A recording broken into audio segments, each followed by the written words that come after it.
What is going on, everyone? My name's Boit, and I'm back with some more Age of Mythology. The Titans action spawning in the bottom of the map in the red color, playing as Odin. His name is the Rapl. His opponent today in the blue color, playing as Odin as well. His name is Max Train, also known as Shelty. This is part of the Fimble Winter 3 tournament hosted by AOL Iron Maiden.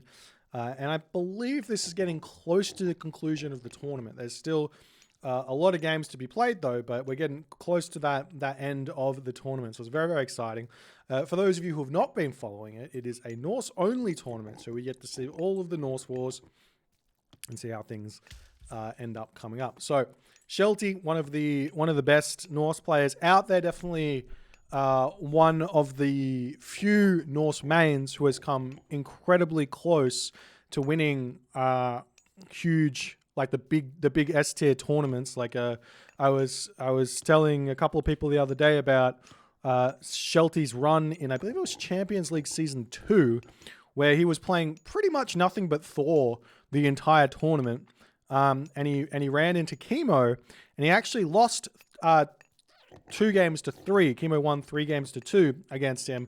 But if you go back and watch that series, it was so absurdly close, and a few different decision making, a few different decisions. If Shelty had made them in that game, he would have been able to take Chemo out for sure, go on to the finals, because this was the semi-finals, right? Go on to the finals, and I believe Matrius was in the finals at that time, so it would have been a Thor versus Poseidon final. And for those of you who have been following along with kind of the triangle of Age Mythology, the general consensus, or into triangle of Age Mythology balance, the general consensus is that Norse is greater than Greek, is greater than Egyptian, is greater than Norse. So if that was a Norse versus Greek final, I feel like Shelty would have had a good opportunity to win that final. But we'll see how things are going to go in this game. We got Rapl over here. On the other hand, if you don't know who Rapl is, he's got a YouTube channel. Very strong Odin player. He's been playing some Age of Empires 4 of late, trying to get some level over there and maybe compete on the pro scene, make some quick dollars, some dollary doo-doos. If you're in Australia, dollary dues are the official currency of the Australian people. So we'll see how this game's going to go. We've got the temple coming down now for Rapl, nice and early. Over here we see the temple coming down for Shelty as well. I feel like it's really, really important to get this temple up pre 3 minutes in this Odin war. When you have like, well, if your opponent's playing Odin, 100%. Because there are strategies which, if this temple is still going up at, like, I want to say 3:15, if you're like a half the way built at 3:15, you might get undermined on this. There are a couple of really, really bonkers Odin rushes here, which may or may not be good, but it's really important to make that happen. So we'll see how things are going to go here in this game, as both players going up through Freya. Odin wars here are a little bit interesting. There's a couple, there's obviously 2 very, very good choices to go through in the Odin mirror. You can go through Heimdall, which is really good, getting the Einhyars and trying to make yourself a really strong army that's unmovable, or going through Freya and getting yourself all of the movement around the map, having yourself like Valkyries and raiding cavalry and the rest. So we'll see what the real decisions are going to be here for both of these players moving forward, but I assume it's going to be mostly raiding cavalry here at the start of this game. So if you do go raiding cavalry, it's really important to be really defensive. Maybe even wall up your gold to give yourself some time to defend. Make sure your towers are defended. Build your longhouses inside of your base and all that other good stuff, as we are seeing the Raven here scouting around now. Oftentimes we do see a really, really early forest fire on these positions just to give yourself a slight advantage, but when it comes down to it, the wood lines are really close to each other, so the amount of time you'd have to walk from, say, this location over to this location, you're probably only losing out on about 20 wood total. So we do see the Raven scouting over here, looking at what's happening in this location. Double longhouses coming down here for both players here, as Shelty gets his first one up a little bit faster than Rapl gets his, but Rapl gets 2 down faster than Shelty gets 1. So we're basically going to be in a relatively equal position. We are seeing a handful of Ulfsark coming out to start with, and Rapl actually decides to go for raiding cavalry to start with. So he'll have to throw down actually a third longhouse, but I think he has to get a house up first. Maybe not. He's going to go for the longhouse first and then drop that down. He's actually stopped Herser production as well. Same too has Shelty over here, as we do see the Valkyrie moving in. There's a big forest fire coming in. Will he pick off a villager? He's trying to get some path blocking there. Nice. I don't know if that was on purpose, Micro, or not, but Shelty manages to get that low HP villager back home really, really well there, as the Herser over on this position here going to be pushing that Valkyrie away. Over here as the Valkyrie does get taken down. We see the Ulfsark moving forward now for Shelty. I'm going to be looking for something to do here. Lone Wanderer coming in for Shelty as well, as it seems like Shelty wants to go mass Ulfsark here versus the mass raiding cavalry. We do see some throw-on axemen coming out for Rapl though, so that's going to be a really, really important thing in this fight. Effectively, the raiding cavalry just tank for the throw-on axemen is the best way to think about it. Ulfsarks don't actually get a bonus versus cavalry, but what they do get is 30% armor, hack armor, which is 10% more than a raiding cavalry, as well as 9 hack damage, which is 1 more DPS than a raiding cavalry. So they soft counter raiding cavalry in a way. So therefore, having a handful of throw-on axemen in your army will allow the raiding cavalries to win those fights eventually, as we do see a big forest fire coming through here.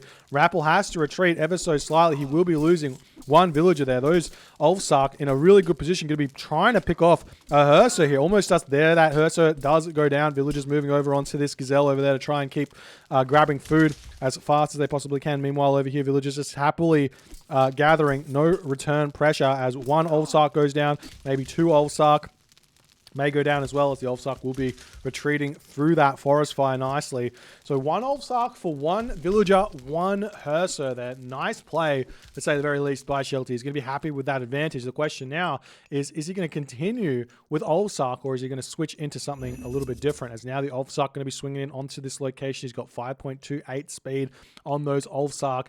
Rapl will not be able to scout this until they pop through on this position. So it's going to be a very, very short amount of time to notice this, as the Ulfsark do come straight in onto this gold mine. Rapl not paying attention here at this point, but neither is Shelty, as Shelty now coming in onto the villagers. Rapl does notice the villagers going to get pulled back. The units coming through onto this position. We do see 1 villager getting picked off. Now the Ulfsark will be retreating away, as this other Ulfsark might be able to take down that throw-on axeman over on that position. Meanwhile, if we take a look over here, we see the raiding cavalry Valkyrie raids coming through for Rapl. Rapl, on the other hand, if we take a look at Shelty's perspective, he's not being as sneaky. He's run straight through that line of sight, giving Shelty a little bit of knowledge that this is coming through. And Shelty will be very happy to know that the forest over there has been burned. His villagers will be retreating back, but they go the wrong way. They could have gone into that sentry tower over there. 1 villager goes down, 2 villagers go down, 3 villagers go down, not quite, as the raiding cavalry will be pulling back. The Ulfsark over here get out without losing all too much. So both players picking off villagers left, right, and center here. Currently 24 villagers for Rapl to 26 for Shelty. Shelty a little bit behind on the population, but with a little bit more resources left in the bank here, so he's going to be able to spend those very quickly if he makes some more Ulfsark. Meanwhile, we do see the units now popping in onto this position as the Ulfsark come through to defend this one. So raiding cavalry have to retreat back. The villagers happily going to be eating up that rhinoceros, as the raiding cavalry pulling all the way back home.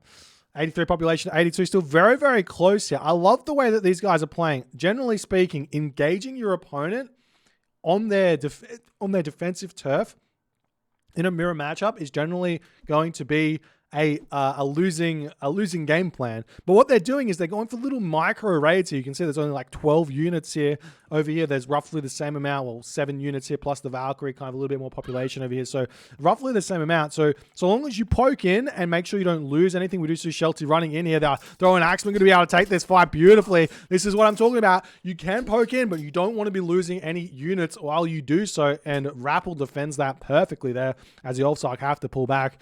Rapl very, very smartly aware that his hunt is going to be extremely open there, as we do see the Raven over on this position getting taken down, the villagers over onto that giraffe over there. If Rapl has got his thinking cap on right now, he's got to be thinking, where is Shelty grabbing food from in this game?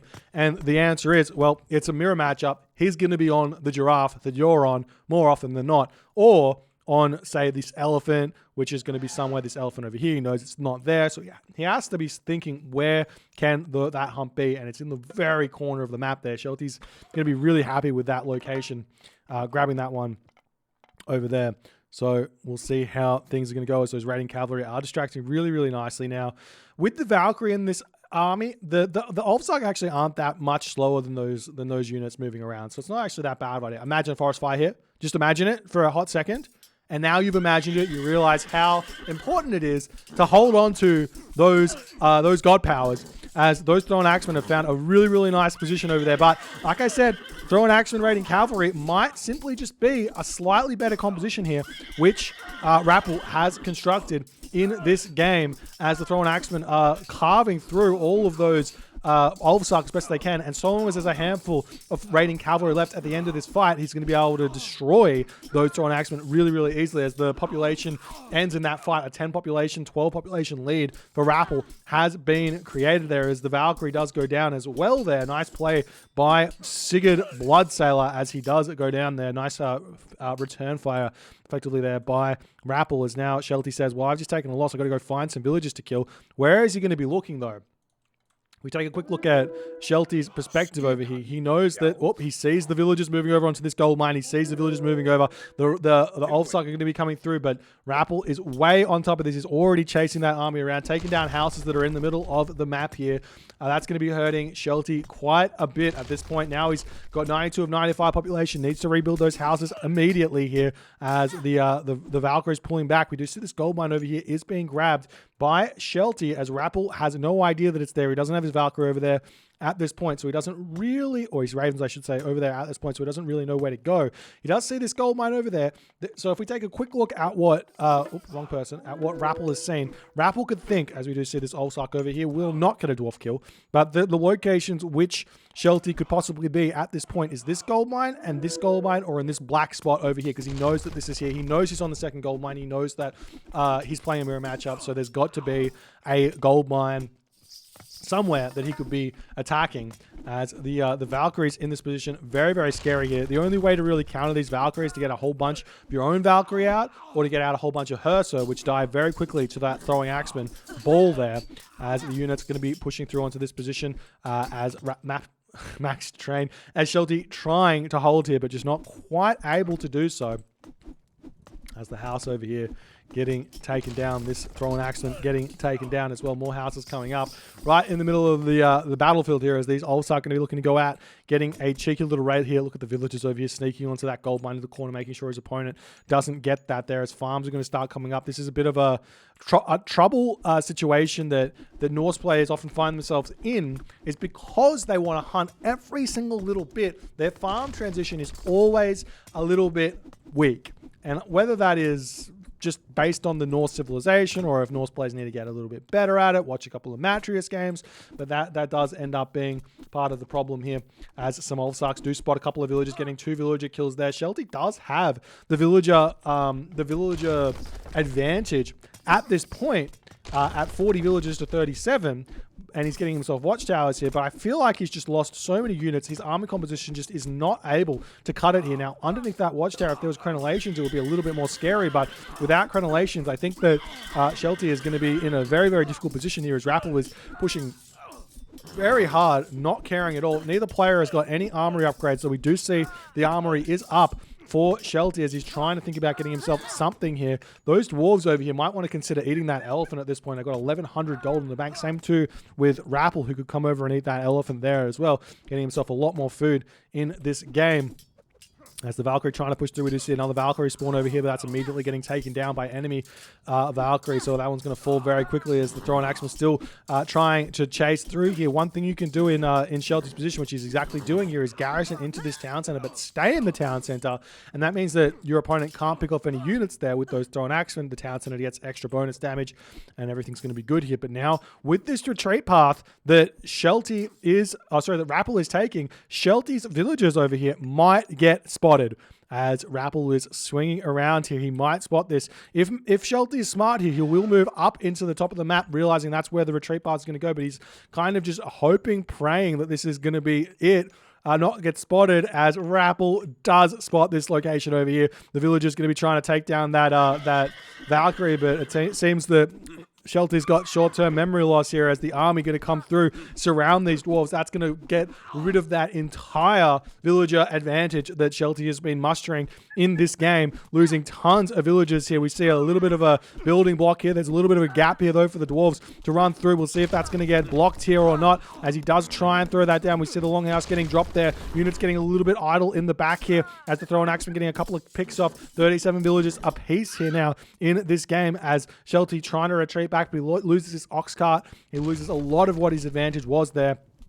Pulling back into his base now. We'll see if he's going to be able to do anything. He's got 900 gold in the bank, so if he gets the food to advance here, he's going to be okay. We might use some of those dwarves to help pick off those raiding cavalry, but he has got no answer to the shield maiden Valkyrie that Rapl has constructed in this game, as he does decide to tap out in that one. There's no answer to that. He's got no gold income. He doesn't have the food to advance, and in the end, he does fall there. I feel like maybe there was an opportunity here for Shelty to sneak up onto this gold mine, or pull back, or maybe even jump onto this elephant over here a little bit earlier, come off that gold mine there and move around, get some more raiding cavalry out himself, or get some Valkyrie out. Maybe he doesn't need the raiding cavalry, just all his Valkyrie. You can see he's got he's got 9 favor in the bank, so he's just a little bit low on the favor where that's concerned. And it just comes down to this kill loss ratio, which is it's 30 units in front in a mirror matchup. If you're behind by even a couple, your opponent can take that advantage and run with it to get a huge advantage, piling on top and top and top and top and top. That's something to be very aware of here. But Rapl gets the dub. I believe this was potentially spoilers. If you don't want the spoilers and you haven't seen these games, so quickly mute. I believe this was the final of their series. So Rapl will be going on to whatever the next game is. I'm not sure who he's playing. I know that Chemo is still alive in this tournament, but he's about to be facing some of the better Norse players. So he's going to be having some tough games ahead of him. So we'll see what's going to happen there. Fun thing about this tournament is the fun maps. Anyways, if you guys enjoyed it, please consider hitting the follow on the Twitch. If you're on the YouTube, hit that subscribe button. And I'll see you guys in the next game.